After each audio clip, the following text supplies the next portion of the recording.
আসসালামু আলাইকুম, কেমন আছেন? আশা করি ভালো আছেন। আলহামদুলিল্লাহ আমরা সবাই ভালো আছি। তো সকাল সকাল উঠে দেখেন, তো সকালে উঠে দেখি যে বৃষ্টি ছিল না, আর এখন দেখেন কি পরিমাণে বৃষ্টি পড়ছে এই জায়গায়।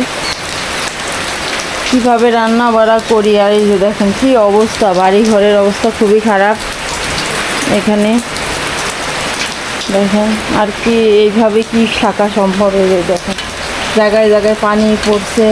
এখানে হাঁড়ি দিয়েছে, হাঁড়ি প্রায় পানি মানে ভরেই গিয়েছে। দেখেন কতগুলো পানি হয়েছে এখানে। আর এই যে আমার গুলো দেখেন, এই যে গুলো অনেকটাই বড় হয়ে গেছে, তাই না? গুলো এখন বাইরে বের হবে। বাইরে বের হওয়ার জন্য, বাহিরে বৃষ্টি হচ্ছে, সে বাহিরে বের হওয়ার জন্য ই করছে। আর আপনাদের ভাইয়া দেখলেনই তো, ছাতা মাথায় দিয়ে। আমার ছেলে মেয়ে প্রাইভেটে গেছে, আমি বললাম নিয়ে আসো গা, এই বৃষ্টির ভিতরে ম্যাডাম আসবি না নে, সেজন্য আনতে গেল। আর এখনও আমি রান্না শুরু করিনি। এখানে আমি রাইস কুকারে ভাত দিয়েছি, এই জায়গায় রাইস কুকারে ভাত। আর রান্না করব এখনই। রান্না করার জন্য এই যে আজকে আমি রান্না করব হচ্ছে এই যে, আজকে রান্না করব কোয়েল পাখির ডিম, মুরগির ডিম ভাজি করে আলু দিয়ে পটল দিয়ে রান্না করব। আর এই যে মাশকালার ডাল দিয়ে আর পেঁপে দিয়ে ঘন্ট করব। তো এগুলো এখন আমি কাটাকাটি করে নিব। তো একটা লাইক দিয়ে আমার ভিডিওর পাশে থাকবেন। আর বাহিরে প্রচণ্ড পরিমাণে বৃষ্টি হচ্ছে দেখেন। আর 3 দিন একটু বেশি বৃষ্টি হচ্ছে। এইভাবে বৃষ্টি হলে তো সমস্যা।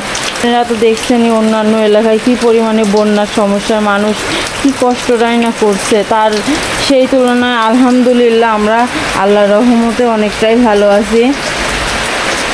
এখন আমি এগুলো কাটাকাটি করে নিব। আমার মেয়ে প্রাইভেটে যাওয়ার সময় হলো ওই যে ওখানে বৃষ্টির ভিতরে যেতে পারিনি। দেখেন আমার মেয়ের ব্যাগটা ভিজে গেছে, কি অবস্থা। 2 ভাই বোনই ভিজে গেছে। দেখেন আমার ছেলে এসে শুয়ে পড়ছে, আর মেয়ের চুলমুল সব আম্মা ভিজে গেছে। আমার সোনা পাখি ভিজে গেছে, মা সোনা, আমার মা ভিজে গেছে। যাবো পড়তে বসো মা, প্রাইভেটে যাওয়া লাগবে না এই বৃষ্টির ভিতরে। যখন যায় তখন বৃষ্টি ছিল না, ওই জন্য আমি আবার ওর বাবাকে বললাম, দেখো ওরা ফিল্ডে হয়তো বা স্কুলের বারান্দায় দাঁড়া আছে, যাই নিয়ে আসো গা। যাও আম্মা যাও পড়তে বসো, বাবা পড়তে বসো, যখন শোনো বাবা যাও।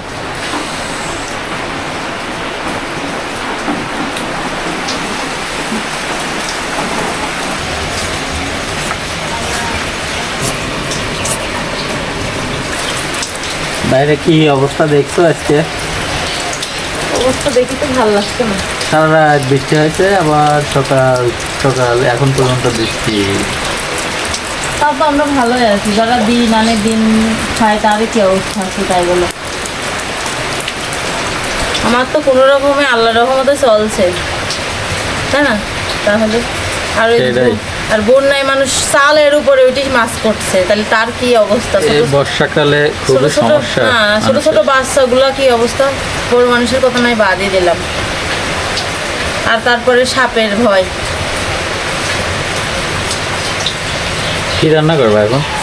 এখন রান্না করব ডিম দিয়ে পটল দিয়ে রান্না করব, আর পেঁপে দিয়ে আর মাশকালার ডাল দিয়ে ঘন্ট করব।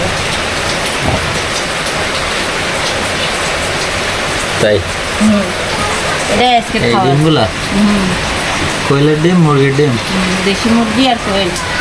আর একটা কাঁঠাল, আর একটা পেঁপে। এর ভিতরে রান্না বাড়া করতে ভালো লাগে না, মনে হয় কেউ যদি রান্না বাড়া করি। রান্না বান্না তো এখানেই করবো মনে হয় না? এবার নগদ যাওয়া সম্ভব না, আমি পারবো না। তুমি যদি পারো তাহলে করে নিয়ে আসো, তার আমি বেশি বেশি খাই। আমি তো রোজ 12 বছর ধরে রাইতে খাওয়াচ্ছি, তো তুমি একটু রাইতে খাওয়াও। আমি তো প্রতিদিনই রান্ধি খাওয়াই। অর্ধেক রান্ধা তো আমিই রান্ধি, হেল্প করে দিইনি মনে হচ্ছে। না হেল্প করে দাও, তবে তাহলে তো অর্ধেক হেল্প করা মানে তো অর্ধেক রান্না আমি রান্ধি। বক বক করার টাইম না, হাত লাগিয়ে যায় এটা করতে গেলে। ভাত হয়ে গেল। রান্না বাড়া, এবার তরকারি রান্না বাড়া শুরু করবো। আজকে আজকের দিনে খালি মন চাইলো তোর বসে থাকতো কেউ একটু রেডি দিবি সামনে নিয়ে এসে। আজকে তো খিচুড়ি রান্না করলে ভালো হতো গো। আচ্ছা এই 1 মাস ধরে যদি বৃষ্টি হয়ে যায় 1 মাস ধরে কি খিচুড়ি রান্না করবো? কি বলো তুমি? সেদিন না খিচুড়ি খাই আসলে পিকনিক করি, দেখছেন? পিকনিকে খাইছি বাড়িতে যাই খাই না। হোক খিচুড়ি প্রত্যেকদিন কি খাওয়া যায়? প্রত্যেকদিন যদি বৃষ্টি হয় প্রত্যেকদিনই কি মানুষ খিচুড়ি খায়? আজকে একটু মিস হয়ে গেল গো, খিচুড়ি রান্না করতে হচ্ছে। খিচুড়ি যাই হোক খাওয়া কাল রান্না করুন, ঠিক আছে? যদি বৃষ্টি হয়। বৃষ্টি পর দিনে হবে, সমস্যা নাই। তো এখানে আমার সব কিছু রেডি করে আমি নিয়ে আসছি। এই যে বাটা ঘষা কাটা ধোয়া সব হয়ে গেছে, এখন আমি রান্না করব। তো রান্না করার প্রতি কোনো ইন্টারেস্ট লাগছে না এই অবস্থা দেখি আমার। মশা কামড় দিবি নে, খালি গায়ে থাকতে হবে না, যাও। মাথা কাপড় দেবে না। আমি হালকা করে একটু তেলের পাত দিয়ে ভেজে নিব।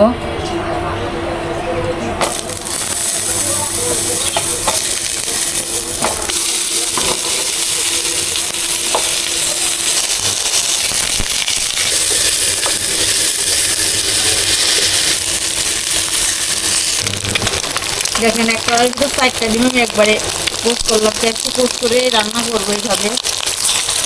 কিংবা কিসের ডিম বলেন তো? কে কে বলতে পারবেন? কমেন্টে এসে বলবেন যে দেখেন লাশরের রসগোল্লা না ডিম, ফেসবুকে কে বলতে পারেন।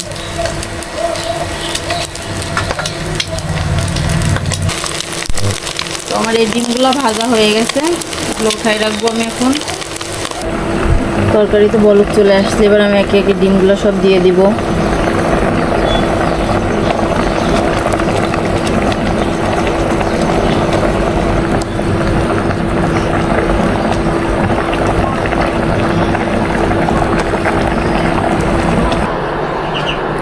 এই তরকারিটা রান্না করা আমার শেষ হয়ে গেছে। এখন রান্না করব পেঁপে দিয়ে, আর এই যে মাসকালের ডাল ধুয়ে রাখছি এটা দিয়ে ঘন্ট করব। আমার ফেভারিট খাবার। আর এটা হলো আমার মেয়ে আর আমার ছেলে আর আমার স্বামীর ফেভারিট খাবার। এটা কোনটা? এই যে ডিম পটল আর আলু দিয়ে রান্না তরকারি। বলে এটা কোনটা তুমি মনে হচ্ছে জানো না?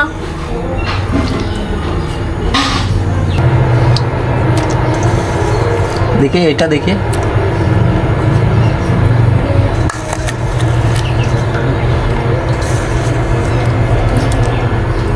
তোমার মানে মানুষের যখন খায় দেয় কাজ থাকে না তখন যা হয়। এরকম করে কি কে দেয় বলো তো? আমি ওর নামটা জানি না, শেফের নাম। শেফ নাম কি? মাস্টার শেফ সল্ট বে। ওর এরকম নাম করে রান্না হয়ে গেলে এই যে হাতটা এরকম করে সল্ট এরকম করে দিয়ে দেয়। তুমিও এসে এখন ও দেয় সলটা, তুমি দিছো ডাল। আমি ডাল বে, মিস্টার সল্ট বে, মিস্টার। তা আমি তো আর অত কাহিনী করে দেবো না, এই যে দিয়ে দিলাম। রান্না বাড়া শেষ, তো এখন আমরা খাওয়া দাওয়া করবো। যে আমার ঘন্টটা দেখেন কতটা সুন্দর হয়েছে, সেই টেস্ট। মজা করে খাওয়া হবে আজকে।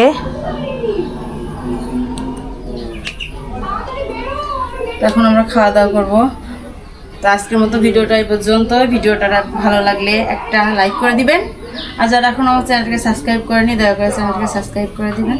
আজকের মতো এই পর্যন্ত, আল্লাহ হাফেজ।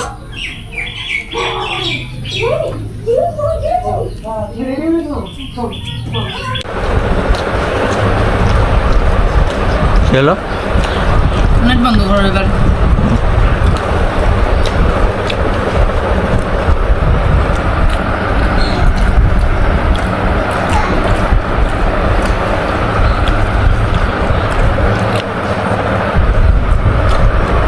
ওটা এটা তুলে দাও।